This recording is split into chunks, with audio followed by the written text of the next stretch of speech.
Welcome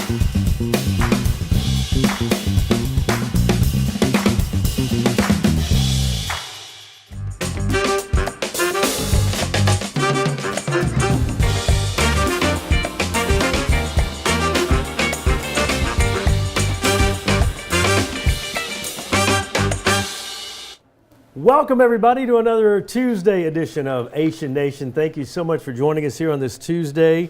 And I am more than excited to introduce you to our guest today. And she sent me the bio, and there is absolutely nothing I want to edit out of it.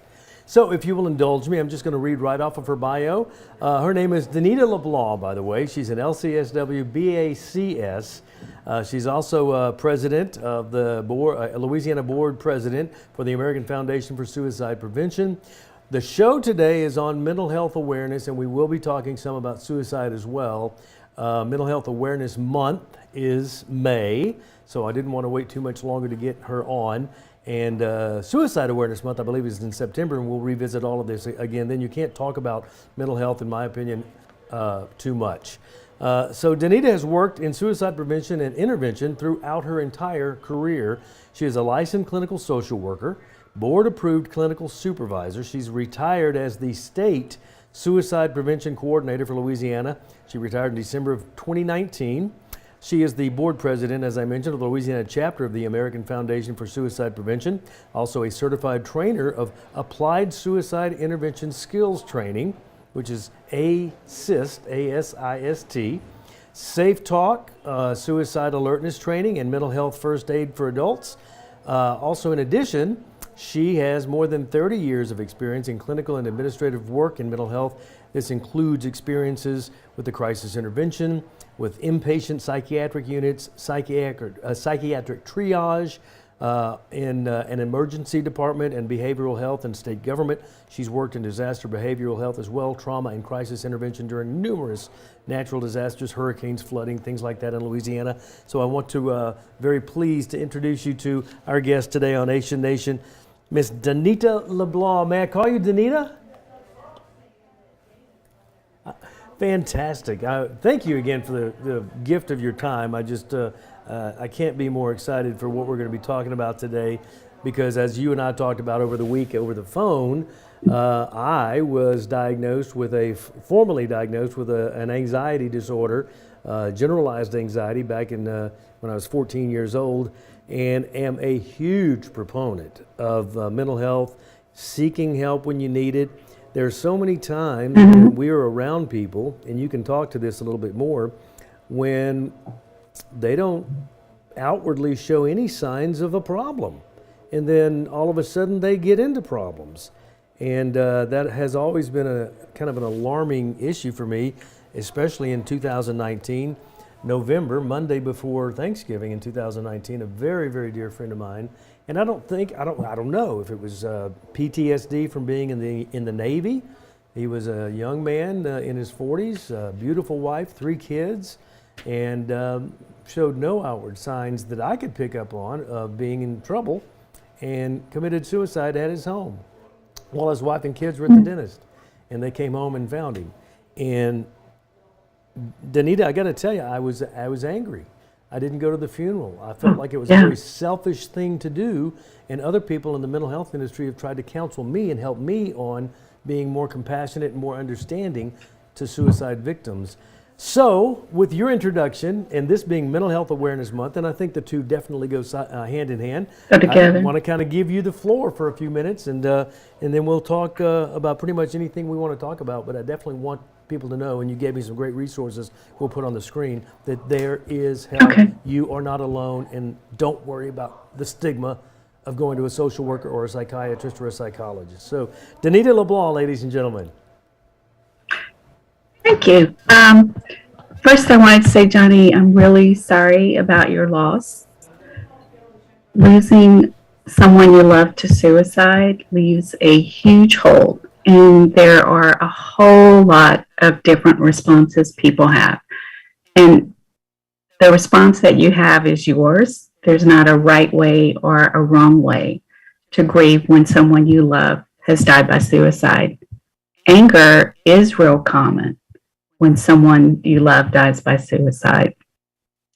There's a lot of other emotions, but anger is one that happens for many people. And then folks sometimes feel guilty for feeling angry, and those things kind of snowball.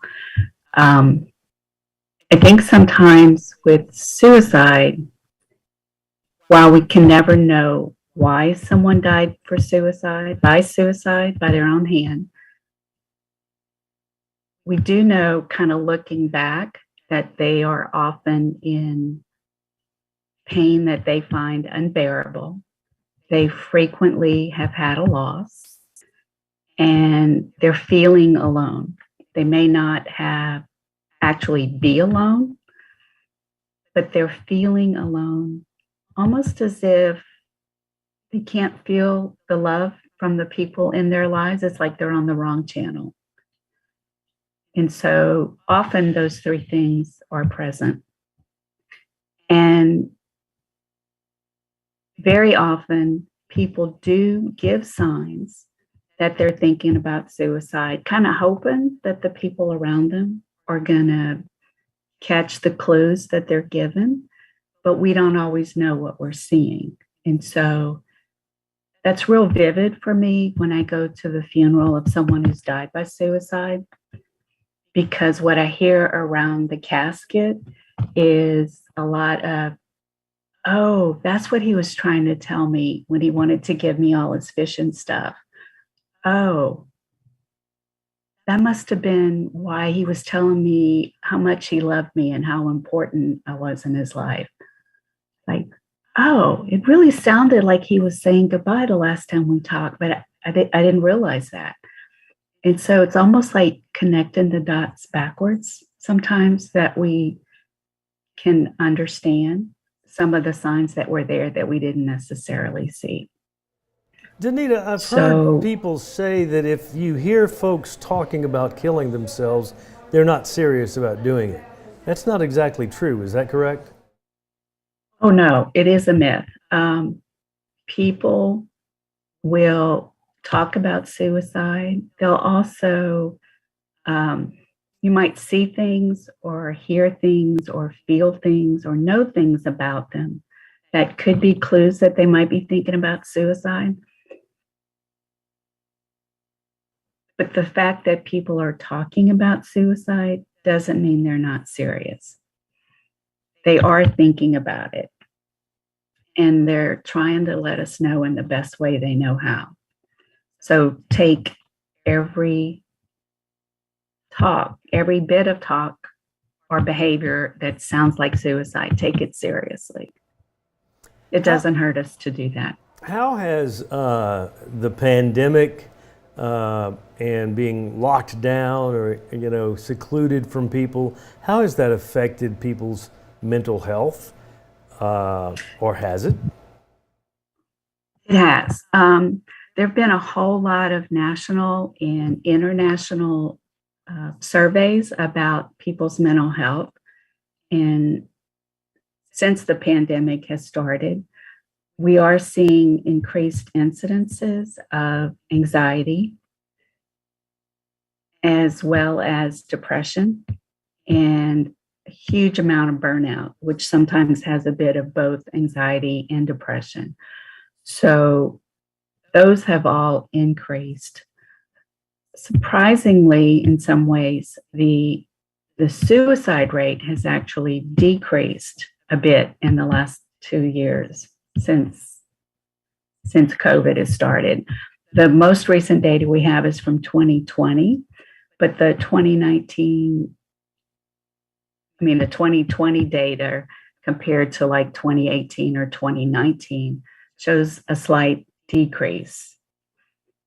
There's also been, you can take this sort of together, I think, the amount of overdose deaths with opioids, often with fentanyl, those have increased in the last couple of years. And sometimes we're starting to think about substance use, opiate use, suicide as diseases of despair, because they have a lot of the same risk factors and some of the same protective factors. That's very interesting because kind of as be humans, increased. it's inbred in us to do everything possible to stay alive, and to get to that level of low to where you will take your own life. I mean, it's one thing to take a handful of pills and lie down on the couch, but it's another thing to, take your life by suicide. We recently heard about Naomi Judd, and it came out later that she took her life by suicide by a gun. And we had the beautiful girl at Southern University not too long ago here in Baton Rouge that committed suicide. It just, it breaks my heart. I don't understand it. I want to understand it. I want to help.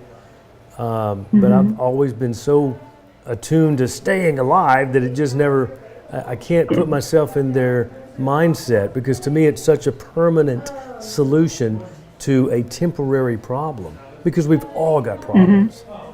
So I just, it just blows me away.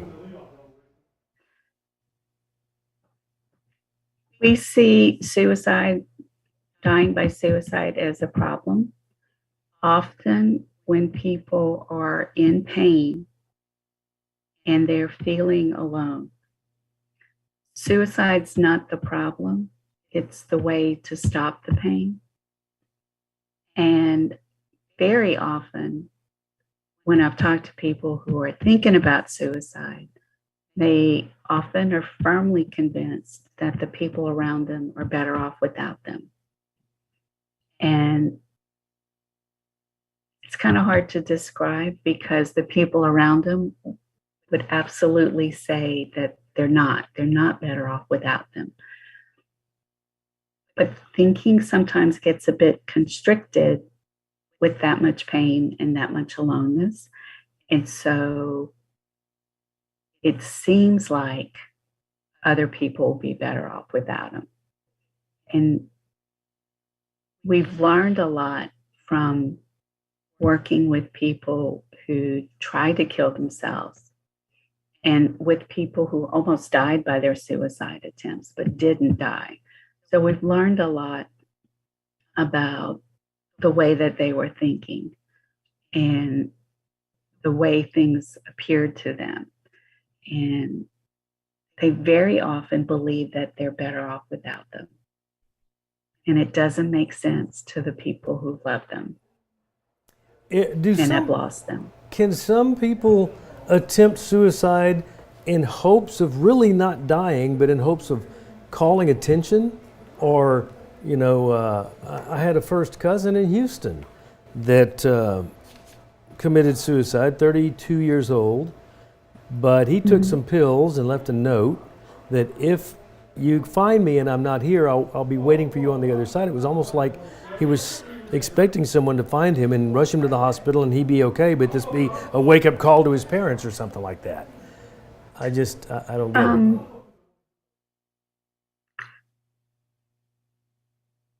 It may be in a small number of cases that people might be trying to manipulate somebody else's behavior, but I think more often, people will say they're manipulative. They may just be very bad at asking for what they need, and what they may need is connection, and that's the only way they know how to ask for it. With the wanting to die, very, very often there's also a side of them that wants to live. And they're both there at the same time, kind of like a seesaw. And so if you've ever struggled with a major decision about, do I do this or do that?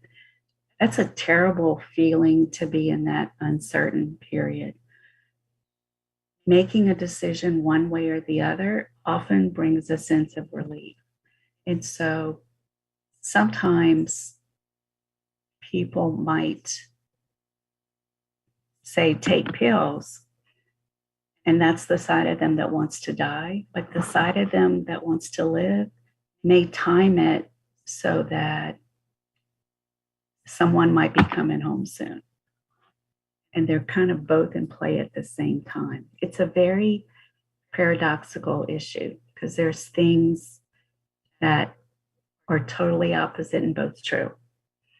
So people who've attempted suicide in the past are at higher risk of suicide, of dying by suicide. That was going to be my next question. When you talk to people that have survived a suicide attempt, were they unaware in a lot of cases that there was help available? I mean, you've given me some great resources that I'm going to put on the screen when we get to a convenient spot to do it. But is there a stigma about reaching out? There's a huge stigma about reaching out. There's a huge stigma for males in particular, especially males in responders, military, folks with those kinds of backgrounds. But in some cases, like with military and responders, it becomes a fitness for duty issue if they let anybody know. The reaching out, the resources I gave you are people to talk to. So there's the National Suicide Prevention Lifeline, and there's crisis text, which is for folks who prefer texting. So those are a little bit later. I do you have can call those. the National Suicide Prevention. Yeah, those two. I think I put the And Trevor Project. Baton Rouge up Yeah. there. This is what you were talking about, I think. Oh, no, I beg your pardon. Yeah, for some in Baton Rouge. There we go. So the National Suicide Prevention Lifeline is available 24/7. So is Crisis Text Line if you prefer doing that. And the Trevor Project is an LGBTQI resource that has a call, text, and chat feature. So whether you like to talk on the phone or chat or text, those resources are available to anybody, anywhere. And then Louisiana also has the Problem Gambling Helpline. That all four of those are available all the time. So there's help in terms of someone to talk to. What there's not always available sometimes is someone to respond in your local community. So some CDC data suggests that in Louisiana, like 72% of folks who are struggling with mental illness don't have access to mental health care. So there's either no providers in their area or they don't have insurance. And sometimes when there are providers, those folks may not be particularly trained to deal with suicide. But they should be in terms of helping someone keep themselves safe. They should be trained enough to point them in the right direction. Like I put on the screen, the Baton Rouge resources that you have supplied me with, and this is not all of them, obviously, but some of the more notable ones. Right. And the Survivor of Suicide Loss Support Group in Baton Rouge has been running since the 1980s. And it's for someone who's lost a loved one to suicide. And it's run by survivors of suicide with clinician support. Our Lady of the Lake COPE team does psychiatric triage. And you can make an appointment with them locally to get an assessment and a referral to care. And then Our Lady of the Lake Psychiatry Center has a training program for psychiatrists and psychologists, and they have some specialization training in that area for preventing suicide. So those three in Baton Rouge are huge resources, as well as all of the different mental health services and providers that do that in Baton Rouge. But other places that are more rural don't always have access to those services. So I was chuckling. Go ahead. No, that's part of the reason the The National Suicide Lifeline is a whole network of a lot of crisis centers that can help you resolve the crisis and connect you to local resources. Come July, it will become the 988 number. And so the same network is going to be available for emotional distress, mental health crises, suicide crises, and it's going to be easier to remember. That will include that phone network, but it also needs to include things like if you're not able to resolve it with the phone call, chat, or text, and you need a more individual intervention, you need someone maybe to come to you, or you may need someplace to go. So are you saying, Danita, that we can call, just punch in 988 after July? After July, after mid-July. Just those three digits. That'll work. Just those three digits, and both of them are going to work for a while. But the whole network is going to be accessible through 988. So the state's working with the 911 system also to begin to separate, like which ones go to 911, which is medical emergencies, and then the mental health, emotional, suicide crises would go to 988. And that has a long way to go. Our state and every state is working to increase their crisis response system. And so mobile crisis teams are available in some parts of the state, but not in all parts of the state. And it's going to take us a while to have that available throughout the state and to have more resources available for people to go to. But it's coming. The phone, easy to remember number is the first place to start. That is great. We're going to publicize that, and I'll have all of these resources on my Facebook page and on our WAFB social platforms, because it's so important. I was chuckling the other day because one of my triggers is, and I work at a news station, one of my triggers is watching local news. I mean, it just, with my type of anxiety disorder, I have to not stick my head in the sand so much. I need to know what's going on, but these 24/7, 365 news channels have to fill the airtime with something. When I was growing up, you had CBS, ABC, NBC, and it was only from 5:30 to 6 with Walter Cronkite, if you will, on CBS, and then 6 to 6:30 with the local news, and you didn't hear anything until 10 o'clock.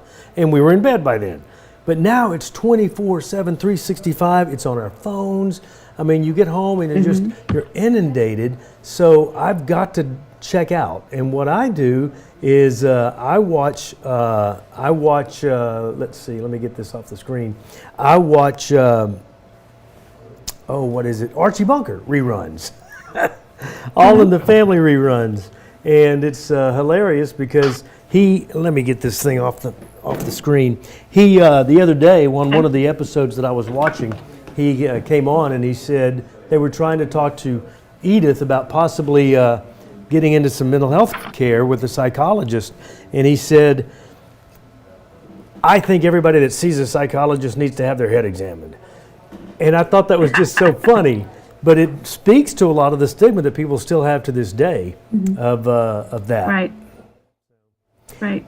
Now, anxiety is exacerbated with a 24-hour news cycle of constant disasters and crises. And so one strategy is to limit your exposure to crisis disaster information to like short blocks of time from reputable sources. And so your strategy for that is one that can be really helpful. We think about mental illness a lot of times, Johnny, as being something that happens to those people kind of out there, not us or not anybody we know. And really, in any given year, 1 in 5 people is struggling with symptoms of mental illness. I would say that that's depression. Probably higher than that, to be honest with you. Well, and that's kind of based on a lot of national surveys and responses to those kinds of data, but also probably within a lifetime, about 50% of folks at some point may be struggling with symptoms of anxiety or depression or other kinds of mental illness. So sometimes people have episodes that are kind of one time and they don't come back. Sometimes people may be wired differently and it's something they learn to manage over their life. But interestingly, the average between starting to experience symptoms and starting to get treatment is like 10, 11 years. And so you were diagnosed at 14, but most of the time that wouldn't have been until you were 24. Well, and the doctors then didn't understand it. I remember the pediatrician that we still went to at 14 years old, walking through the lobby to get to the other side of his office where his other examining rooms were, and he would look at me and, "Oh, Johnny, you're back. How's your neurosis today?" And I didn't know what all that meant. And then when I got into college and started understanding it, I got mad at him. But I can now comfortably say I have a generalized anxiety disorder, and it is a mental illness. It is a mental health condition that I'm completely able to control, but not by myself. You know, spiritually and through professionals like yourself, and then in some cases medication if it's a chemical imbalance that might be needed. But we are running out of time, Danita, but I could keep you on forever. Thank you so much for the resources that you provided. I'm going to put these on our Facebook pages and on our website. Is there anything that you want to kind of close in the next 60 seconds with as far as turning someone on to something that they may be squeamish about doing? Make that phone call, talk to that special person. If you're struggling, treat yourself and reach out for help. Sometimes it may take a while to find the right person or the right strategy for you and what you're struggling with, but reach out. For everybody around you, be kind, because you never know what anybody else is struggling with. And being kind and caring and just being present is probably the best thing we can do in our lives for the people around us that are struggling with symptoms of mental illness. Danita, you are absolutely fantastic. You're a blessing. I got you to dial into the wrong Zoom that has unlimited time. This Zoom has 40 minutes, so it's going to cut us off, is the only reason I was kind of wrapping up here. But there's so much more to talk about. And September is Suicide Awareness Month. Would you come back on with us? Oh, God, yeah.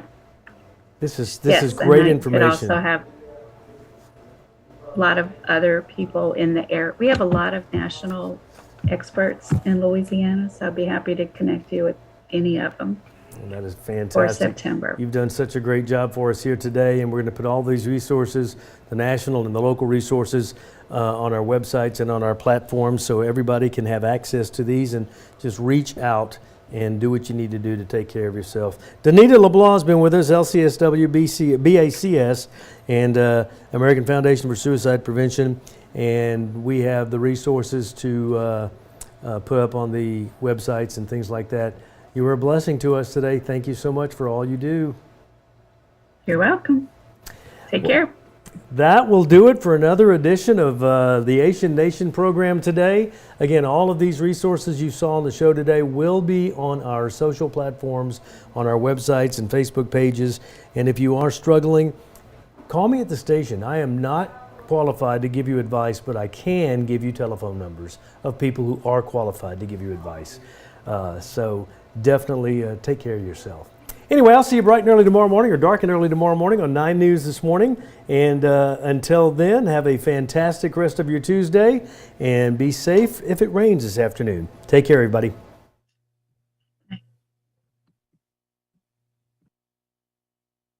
Danita, thank you so much. That was awesome. That was just awesome. Thank you very much.